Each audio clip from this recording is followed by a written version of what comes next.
নেত্রকোনার ঐতিহাসিক মুক্তারপাড়ার মাঠে আর্জেন্টিনা ও ব্রাজিল দলের অংশগ্রহণে এক প্রীতি ফুটবল ম্যাচ অনুষ্ঠিত হয়েছে।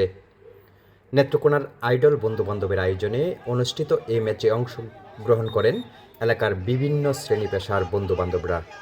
জমজমাট ও প্রতিদ্বন্দ্বিতাপূর্ণ এই ম্যাচে উভয় দল এক এক গোলে ড্র করে। তবে জয় পরাজয়ের হিসাবের বাইরে গিয়ে খেলাটি হয়ে ওঠে বন্ধুত্ব, সম্প্রীতি ও মিলন মেলার এক অনন্য আয়োজন। আয়োজকরা জানান, ব্যস্ত জীবনের ফাঁকে পুরনো বন্ধুদের একত্রিত করতেই এই আয়োজন। খেলাকে কেন্দ্র করে দীর্ঘদিন পর অনেক বন্ধু একসঙ্গে হওয়ার সুযোগ পান। ম্যাচ শেষে অংশগ্রহণকারীরা এমন আয়োজন ভবিষ্যতেও অব্যাহত রাখার আশা ব্যক্ত করেন।